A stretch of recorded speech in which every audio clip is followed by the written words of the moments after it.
Assalamualaikum warahmatullahi wabarakatuh.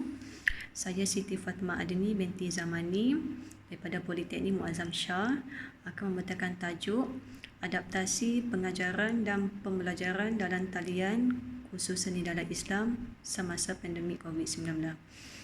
Pengenalan. Pengembangan teknologi pendidikan bermula dengan penggunaan komputer peribadi pada awal tahun 1980-an telah mempengaruhi proses PDP di semua institusi pendidikan, terutamanya institusi pendidikan tinggi IPT. Pembelajaran pada peringkat awal lebih tertumpu kepada strategi penyebaran maklumat.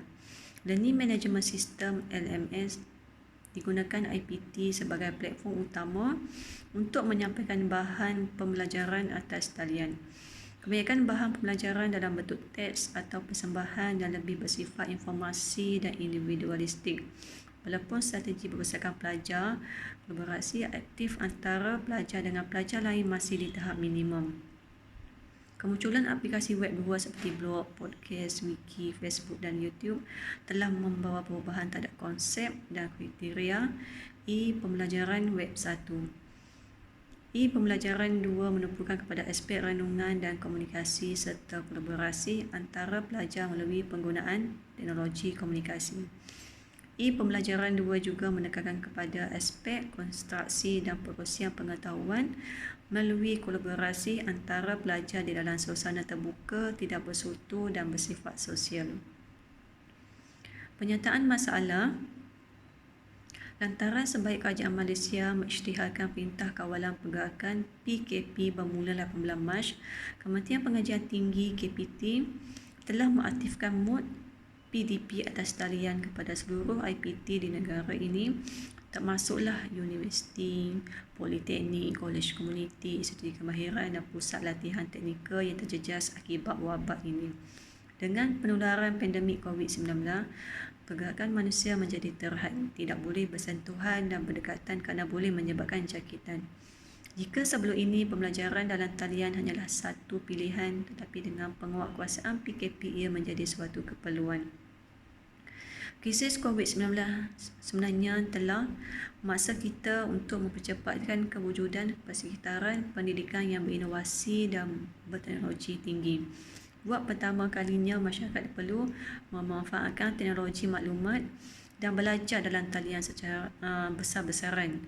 Ia akan membantu membina sistem pendidikan yang lebih fleksibel pada masa depan. Tinjauan literatur Marisa dan Mazlan 2006, kajiannya mendapati sebanyak 59% pelajar lebih selesa menggunakan perbincangan atas talian untuk pembelajaran kolaboratif.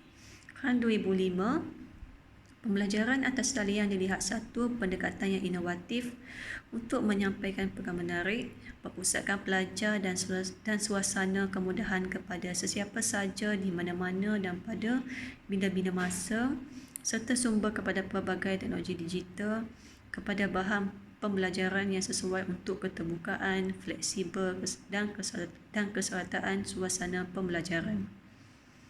Wilson, Pollock dan Harman 2007.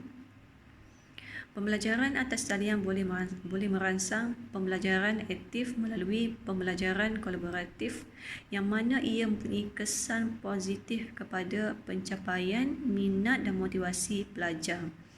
Will 2010.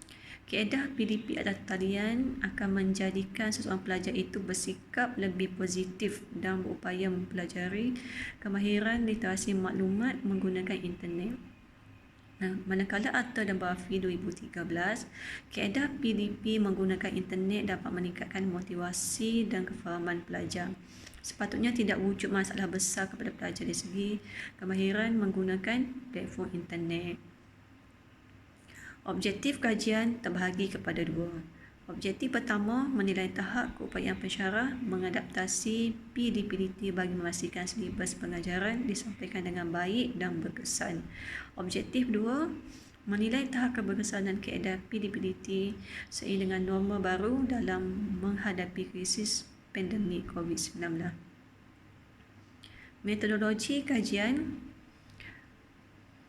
Kajian ini berbentuk kuantitatif dengan menggunakan soal selidik dalam talian iaitu aplikasi Google Form sebagai instrumen kajian. Pemilihan sampel kajian terdiri daripada 55 orang pelajar semester 2 daripada Jabatan Reka Bentuk dan Komunikasi Visual JRKV yang mengambil kursus seni dalam Islam. Data-data yang diperoleh daripada soal selidik dalam talian ini akan dianalisis secara deskriptif menggunakan perisian SPSS versi 20. Item bahagian A, latar belakang responden, dianalisis berdasarkan peratusan, manakala item-item bahagian B, implementasi 9 prinsip amalan baik dalam PDPDT khusus seni dalam Islam, dianalisis berdasarkan statistik deskriptif bagi mendapatkan nilai min. Analisis kajian. Kajian ini melibatkan 55 responden, sebanyak 65% daripada sampel kajian adalah lelaki dan 35% adalah perempuan. Kajian ini hanya menggunakan sampel daripada pelajar semester 2 JRKV yang mengambil kursus seni dalam Islam. Manakala dapatan kajian dalam jadual 2 menunjukkan implementasi semua 9 prinsip amalan baik mencatatkan nilai min yang tinggi. Prinsip ketiga, pensyarah mengaplikasikan pembelajaran aktif mencatat nilai min paling tinggi iaitu 5.0. Ini kerana PDPDT sangat diperlukan dalam situasi pandemik COVID-19 dan sudah dikira sebagai kaedah utama PDP. Manakala min keseluruhan adalah 4.49 berada pada tahap yang tinggi. Perbincangan. Kajian ini menunjukkan bahawa pensyarah berkeupayaan untuk mengaplikasikan PDPDT khusus seni dalam Islam dengan baik dan berkesan. Implementasi 9 prinsip amalan baik dalam PDPDT menunjukkan keberkesanan yang tinggi dalam penyesuaian norma baru berikutan penularan pandemik COVID-19. Pelajar-pelajar mempunyai perspektif positif terhadap PDPDT, tapi kesediaan mereka terlibat dalam PDPDT ini banyak bergantung kepada inisiatif pensyarah untuk membimbing serta prasarana pembelajaran dalam talian yang baik. Pembangunan prasarana ini penting bagi mengelak sebarang gangguan akibat kelemahan perkhidmatan internet. Jika ada pelajar di kampung atau pedalaman hatta di bandar sekalipun tidak mendapat akses internet yang baik, ia adalah tidak adil. Paling utama adalah kesemarataan dan keadilan untuk semua pelajar mendapat akses pembelajaran dalam talian agar mereka tidak terus ketinggalan.